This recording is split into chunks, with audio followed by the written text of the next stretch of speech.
एक बार फिर कोविड-19 के बढ़ते मामलों से जूझ रहा है, जिसमें JN.1 वेरिएंट चिंता का विषय बना हुआ है। सोमवार रात तक प्रदेश में 6 नए मरीज सामने आए, जिनमें बिलासपुर से 3 और रायपुर, महासमुंद व दुर्ग से एक मरीज शामिल है। इसके साथ ही प्रदेश में कोविड-19 के कुल मामलों की संख्या 62 हो गई है, जिनमें से 18 रिकवर हो चुके हैं और 44 एक्टिव केस हैं। पिछले 48 घंटों में कुल 13 नए मरीज मिले हैं, जबकि इससे पहले शुक्रवार को एक ही दिन में रायपुर में 11, बिलासपुर में 5 और बालोद में कुल 17 मरीज मिले थे।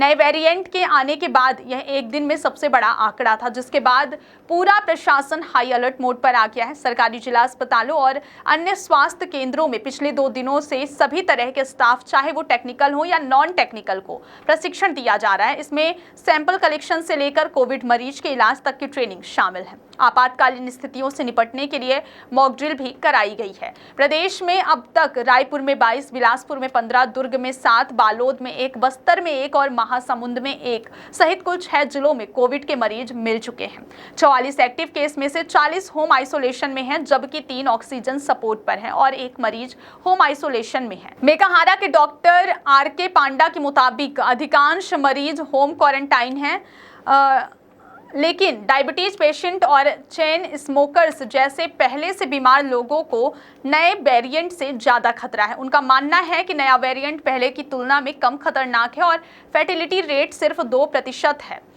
मेकाहारा में 28 मई से कोविड OPD शुरू कर दी गई है और गंभीर मामलों की अब तक कोई रिपोर्ट नहीं है। बढ़ते मामलों के बीच रायपुर में ऑक्सीजन प्लांटों की बदहाल स्थिति एक बड़ी समस्या बनी हुई है। पिछली कोविड लहर के दौरान PM केयर फंड में सरकारी अस्पताल, DKS, आयुर्वेदिक कॉलेज और अंबेडकर अस्पताल में ऑक्सीजन प्लांट लगाए गए थे, लेकिन वे बंद पड़े हैं। DKS में पिछले 2 सालों में अस्पताल ने ऑक्सीजन सिलेंडर पर करीब 3.84 करोड़ रुपए खर्च किए हैं, जिससे हर महीने 16 लाख रुपए का बिल सिर्फ सिलेंडर खरीदने में जा रहा है। DKS के डिप्टी सुप्रीडेंट हेमंत शर्मा ने बताया कि उन्हें CGMSC की ओर से लिक्विड ऑक्सीजन प्लांट के लिए NOC नहीं मिली है। DKS में फिलहाल CGMSC का एक ऑक्सीजन प्लांट चल रहा है, जिसकी क्षमता 900 लीटर प्रति मिनट है, लेकिन यह अस्पताल की केवल 60% ऑक्सीजन की मांग ही पूरी कर पा रहा है। बाकी 40% सिलेंडर निजी एजेंसियों से मंगवाने पड़ रहे हैं।